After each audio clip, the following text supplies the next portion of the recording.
우리의 사랑하는 가족들 혹은 사랑하는 사람들이 세상을 떠날 때 전에는 예외 없이 우리가 다 무덤에 모셨습니다.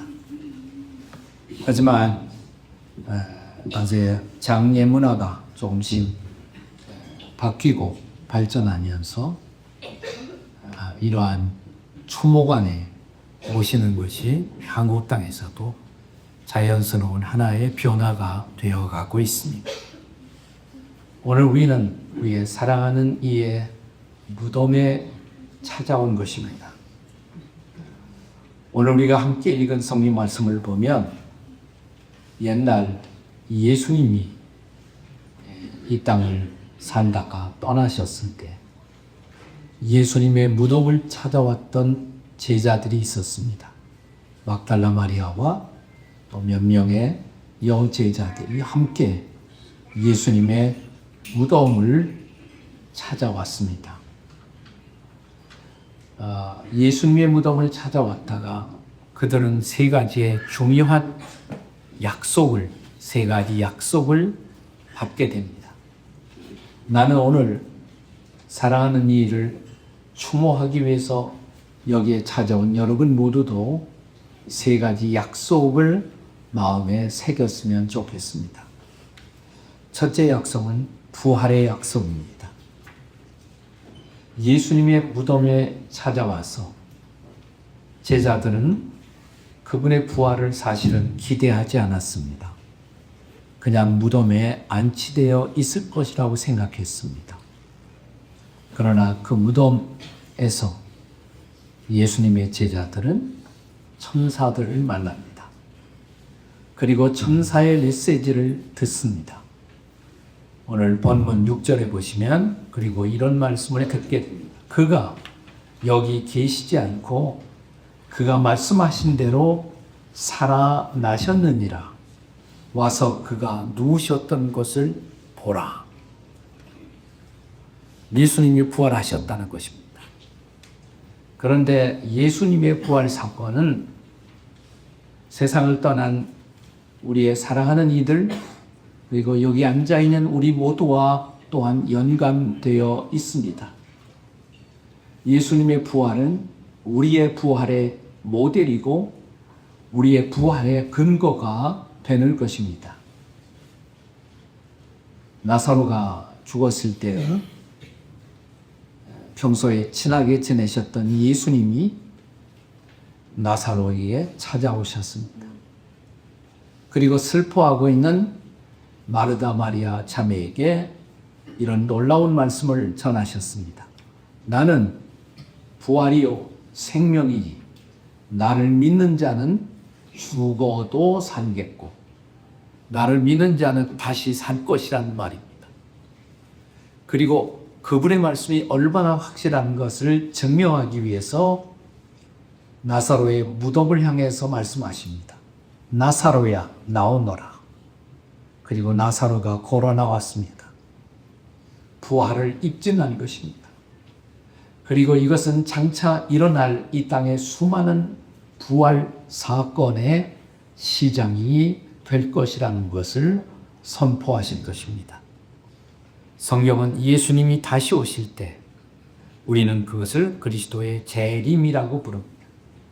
주님이 다시 오실 때 그에게 속해 있던 믿음으로 그에게 연합되어 있던 모든 사람들이 먼저 살아날 것이요 라는 약속의 말씀을 볼 수가 있습니다. 그래서 오늘 우리가 사랑하는 이들을 모시고 있는 추모관에 와서 마음이 아프지만 또 우리 마음에 여러 가지로 슬픔이 있지만 분명히 기억할 것은 그들에게 부활의 소망이 있다는 사실입니다. 그리고 이 부활의 확실한 소망, 이 소망 때문에 우리는 다시 만나게 되리라는 사실입니다. 그렇습니다. 우리는 사진만 보고 가는 것이 아니라 어느 날 주님 다시 오실 때 주님과 함께 다시 부활한 우리의 사랑하는 사람들을 다시 만난다는 이 놀라운 소망, 살아있는 소망, 이 부활의 약속을 확인하고 부활의 소망을 간직하는 여러분 모두가 되시기를 주님의 이름으로 축원합니다. 첫째는 부활의 약속이에요. 두 번째 또 약속이 있습니다. 주님은 주님의 무덤을 찾아왔던 제자들에게 두 번째 약속을 주십니다. 그것은 평화의 약속 혹은 평강의 약속입니다. 본문 9절에 보시면 예수께서 그들을 만나 예수님의 무덤을 찾아왔던 제자들을 만나 이르시되 평안하냐? 라고 안부를 부르셨습니다. 예수님을 따라오는 제자들에게 가지고 있는 가장 커다란 관심은 평화입니다. 평강입니다. 우리가 요한복음 20장에 보면 아직 예수님의 부활의 소식을 듣지 못한 제자들이 깊은 슬픔 가운데 다락방에 모여 있었습니다. 문이 다 닫혀 있는데 부활하신 예수님이 그들 중에 나타나셨어요. 그리고 첫 번째 메시지, 첫 번째가 뭐냐면 평강이 너희에게 있을지어다. 사랑하는 제자들에게 제일 먼저 그분이 주시고 싶어 했던 선물, 그것은 평화의 선물 혹은 평강의 선물이라는 것입니다. 그렇습니다. 세상은 우리의 평화를 위협하는 수많은 사건들이 우리를 계속해서 흔들고 있습니다. 그런데 예수님은 이렇게 말씀하시지 않았습니까? 그분의 유명한 다락방 설교에서도 요한복음 16장의 마지막 부분에 보시면 내가 이 말씀을 너희에게 이루는 것은 너희 안에 나의 평강이 있게 하려 함이야. 세상에서는 환난이 있지만 세상의 환난은 계속될 것이지만은 담대하라. 내가 세상을 이겨온거라 하시면서 그분은 평화를 선물하십니다. 환난은 있지만 그럼에도 불구하고 우리가 마음에 누릴 수 있는 평화, 이런 평화를 예수님은 자신을 따라오는 제자들에게 주시고 싶어 했어요. 지금 예수님의 무덤가에서 예수님의 죽음의 사실을 인하여 슬픔에 잠겨있는 제자들에게 주님이 주시고 싶어 했던 가장 중요한 선물, 그것은 평화였습니다. 하나님만이 주실 수 있는 평화.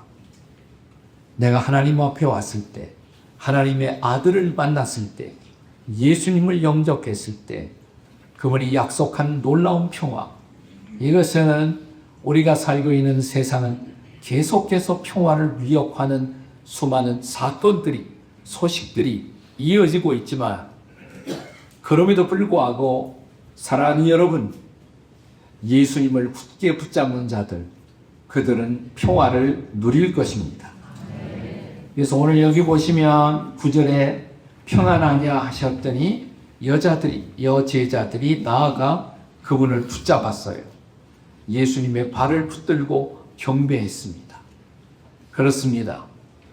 부활하신 예수님의 임재를 체험하고 그 발을 붙들고 경배하는 자들마다 평화가 올 것입니다.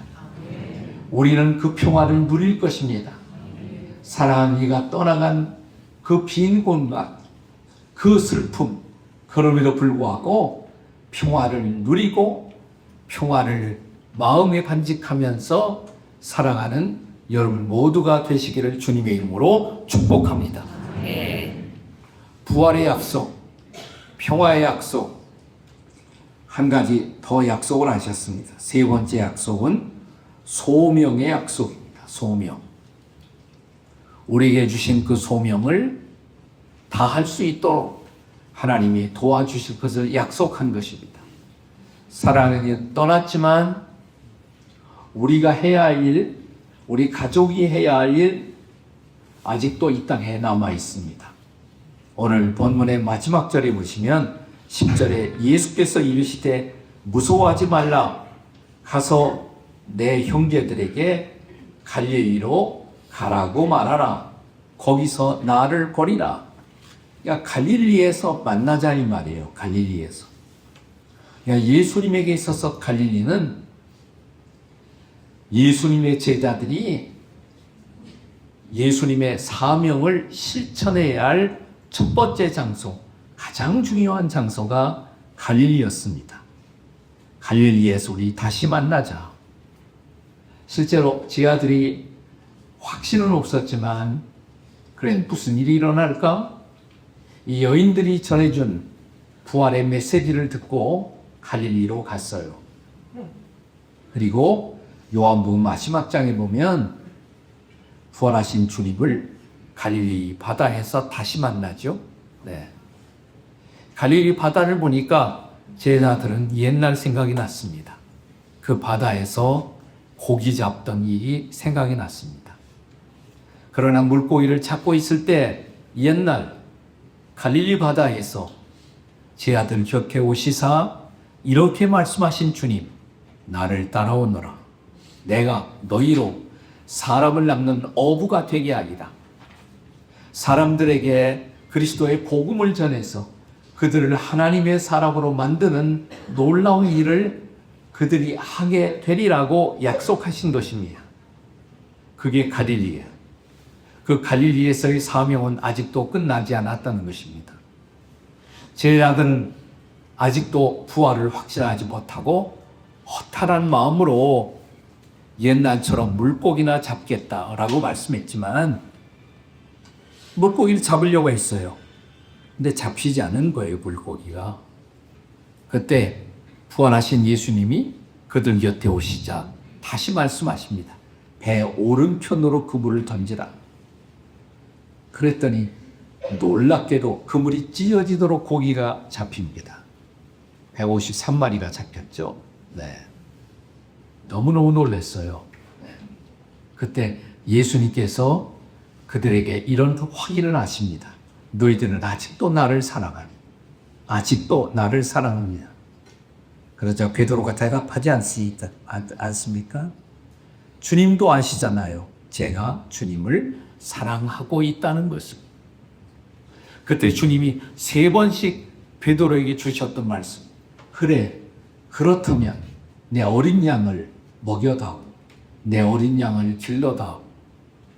예수님이 베드로에게 첫 번째 주셨던 사명은 물고기를 낚는 것처럼 사람을 낚아 하나님의 사람이 되게 하는 전도의 사명이에요. 전도의 사명.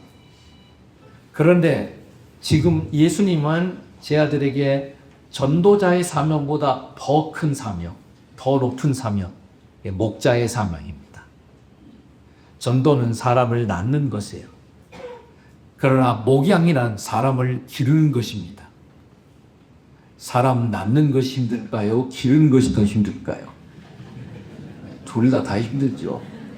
오죽하면 여기 있는 자매님들이 속에 집어넣고 다닐 때가 더 좋았다고. 네. 자, 낳는 고통은 순간이지만 기르는 동안에 얼마나 많이 애를 써요. 그런데 사람을 기르는 목자의 사명, 사람을 하나님의 사람다운 사람으로 이렇게 성장시키는 목양의 사명, 목자의 사명, 그 사명을 다하라고 말씀하신 거예요. 그 사명이 시작되는 곳이 갈릴리였어요. 그렇습니다. 전 세계적으로 우리의 사랑하는 사람들이, 가족들이 떠났을 때 이 서구 미국 사람들도 제일 많이 서로를 위로하면서 하는 말 가운데 이런 말이 있습니다. Life must go on. 삶은 계속되어야 한다. 비록 사랑하는 사람이 떠났지만, 가족들이 떠났지만 우리가 살아야 할 삶의 몫은 계속되어야 합니다. 살아있는 한 소명은 계속되는 것입니다. 그렇습니다. 예수님이 갈릴리에서 다시 만나자 이렇게 말씀하신 이유는 거기 가서 다시 내가 그대들에게 주었던 그 사명을 감당해야 해. 그리고 그 사명 감당할 수 있도록 내가 함께하리라. 내가 도와주리라. 그렇습니다. 사랑하는 사람들이 곁에 없지만 주님이 여러분을 도와주실 것입니다. 그분들이 하시고자 했던 일이 있어요. 살아생전에 하고자 했던 중요한 일이 있었습니다. 그 일을 남아있는 우리가 지속해야 합니다. 그 사명을 다 감당할 수 있는 여러분 모두가 될 수 있기를 바랍니다. 예수님의 제자들이 예수님의 무덤을 찾아가 첫째 사건, 여기서 받았던 세 가지의 중요한 약속, 그 약속을 꼭 기억하십니다. 이 세 가지 약속이 뭐예요? 부활의 약속, 평화의 약속, 소명의 약속. 그렇습니다. 주님 부활하셨고 우리의 사랑하는 이들도 주님 다시 오실 때 부활할 것입니다.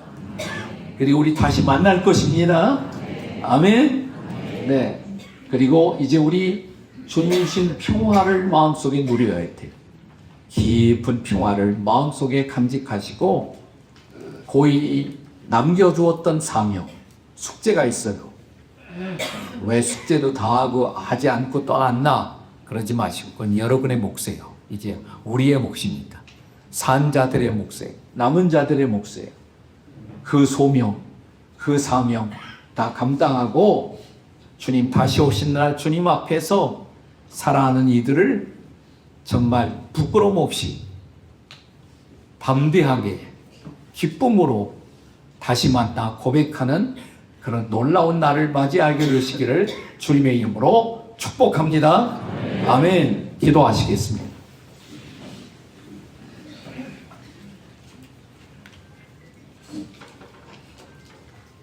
아버지 하나님,